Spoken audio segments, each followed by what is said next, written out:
देशात साखरेची कोणतीही कमतरता नाही, आयएसएमएचे अध्यक्ष नीरज शिरगावकर यांची माहिती। केंद्राकडून 10 लाख टन कच्च्या साखरेच्या शुल्कमुक्त आयातीला मंजूर।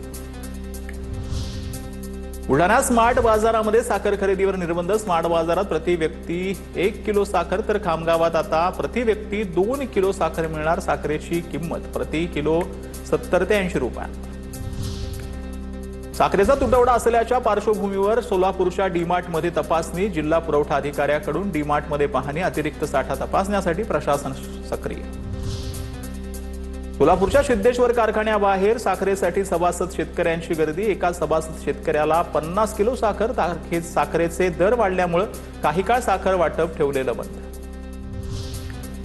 धुळ्याच्या शिरपूरमध्ये दूध साखरेच्या दरवाढीमुळे चहा महागला। अर्धा कप चहासाठी मोजावे लागतायत 12 ते 15 रुपये। गेल्या 15 दिवसात प्रचंड महागाई वाढली। साखरच नव्हे तर कांदा तांदळाच्या दरातही वाढ। वाणिज्य आणि कृषी मंत्री यांच्या संवाद आहे की नाही, सुप्रिया सुळेंचा सवाल। कांद्यासंदर्भात राज्य आणि केंद्र सरकारची भूमिका कायम विरोधात राहिलेली आहे। सरकारच्या चुकीच्या निर्णयाची मालिका थांबता थांबत नाही। हर्षवर्धन सकपाळ यांचा हल्लाबोल। मोदी सरकारच्या 12 वर्षाच्या कार्यकाळामध्ये साखर ही कडू झाली, सकपाळांची टीका। साखरेच्या दरामध्ये वाढ झाल्यानं मुंबईत चहाचे दरही वाढलेले आहेत। साधारणपणे 2 ते 5 रुपयांपर्यंत चहाच्या दरामध्ये वाढ झाली आहे। 10 रुपयांच्या कटिंग चहा आता 12 रुपयांवर पोहोचला आहे।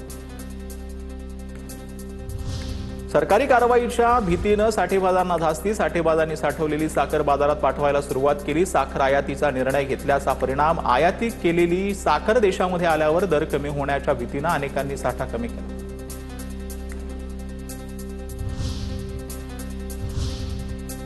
तर महागाई संदर्भातल्या आणखीन टॉप 9 बातम्या पाहिल्या। नागपुरात तूर डाळ, तांदूळ आणि गव्हाच्या दरातही वाढ। तूर डाळ सध्या 116 ते 130 रुपये किलो, तांदूळ 57 ते 68 रुपये किलो तर गहू 35 ते 56 रुपये किलो। केंद्राकडून अनेक वर्षांनंतर गव्हाच्या निर्यातीवरील बंदी मागे। शेतकरी आणि व्यापाऱ्यांना मोठा दिलासा। सरकारकडून गहू, मैदा आणि रव्याच्या निर्यातीवरील बंदी तातडीने उठवली।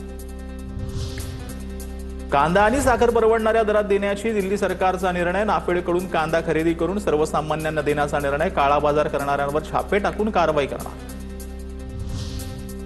लासलगाव रेल्वे स्थानकातून 840 टन कांद्याचा बफर स्टॉक दिल्लीला जाणार। 21 डब्यांची कांदा एक्सप्रेस उद्या पहाटे दिल्लीसाठी निघणार। दिल्लीनंतर कोलकाता, गुवाहाटी, चेन्नई, कोचीलाही कांदा पाठवणार। फुटा तेलाच्या विक्रीवरून संभ्रम कायम। ग्रामीण भागातील लोकांच्या गैरसोयीसह व्यापारीही नाराज। पाव किलो, अर्धा किलोचा तेल पिशव्यांची विक्रेत्यांकडून मागणी। फुट्या खाद्यतेलाच्या विक्रीवरील प्रतिबंधित कारवाई नवीन नाही। निर्णय 2011 पासून संपूर्ण देशात लागू, मात्र सध्या प्रभावी अंमलबजावणीचे आदेश जारी। अन्न आणि औषध प्रशासनाकडून स्पष्ट।